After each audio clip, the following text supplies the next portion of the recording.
There are so many Bob Dylan songs that I did not realize were Bob Dylan songs until I read his biography, and I was like, "Oh my gosh, he had written all these songs, so many that like I don't think most people even recognize are his, which is incredible." For example, today we're doing "All Along the Watchtower," but that's just one. Another would be this is if you're a true Bob Dylan aficionado, you I'm sure know this, but I didn't know that "Knocking on Heaven's Door" was his song as well. I thought it was just always Guns N' Roses that's saying that, but no. I thought this song was from Jimi Hendrix, but no, it was Bob Dylan.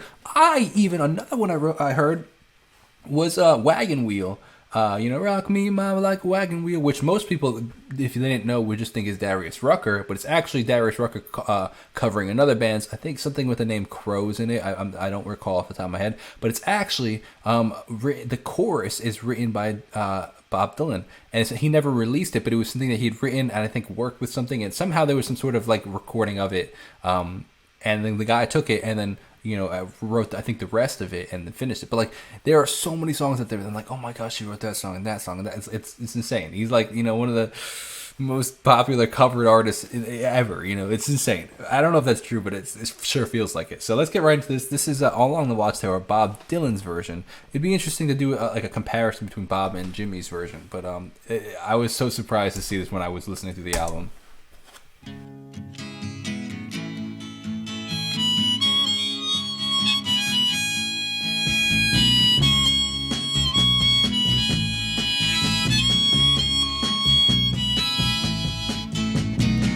There must be some way out of here, said the joker to the thief.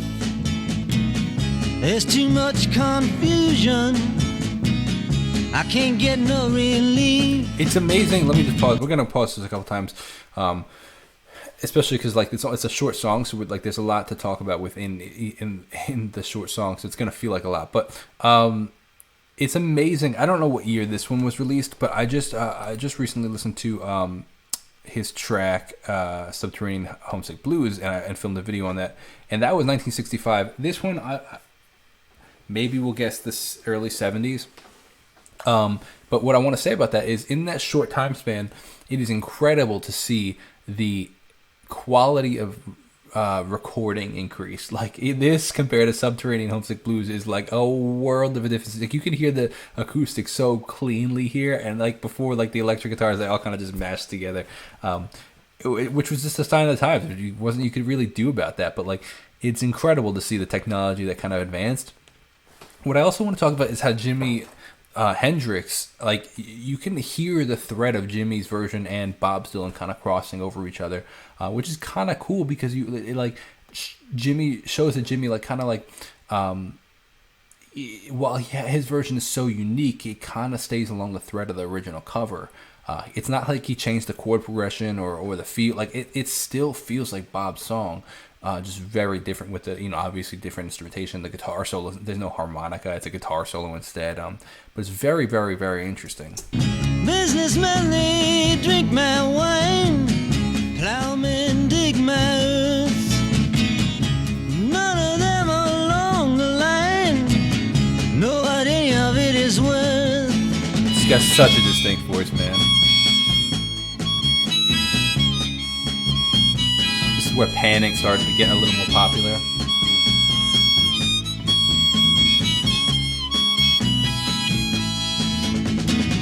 No reason to get excited, the thief he kindly spoke. There are many here among us who feel that life is but a joke.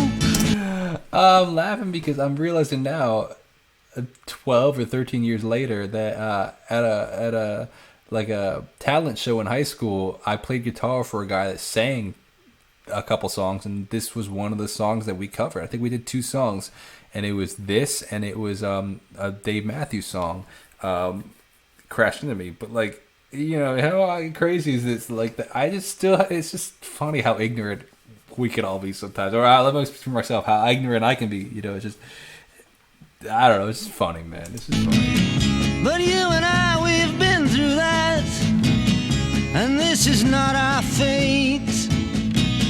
So let us not not talk falsely now. The hour is getting late.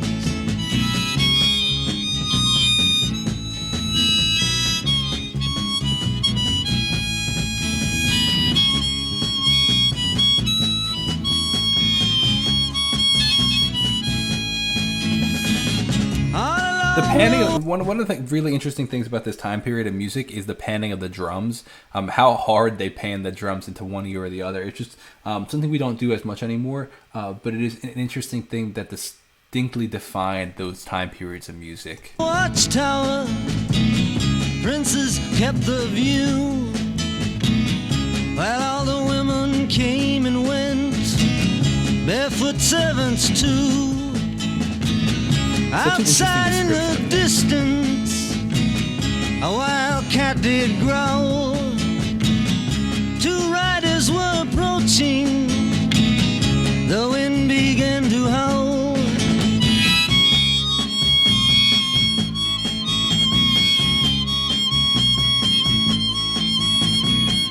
Like you hear the guitar in left ear and the snare and the drums in the right.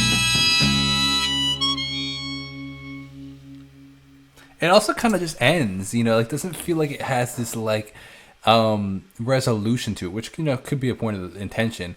But it's very interesting to see that as well.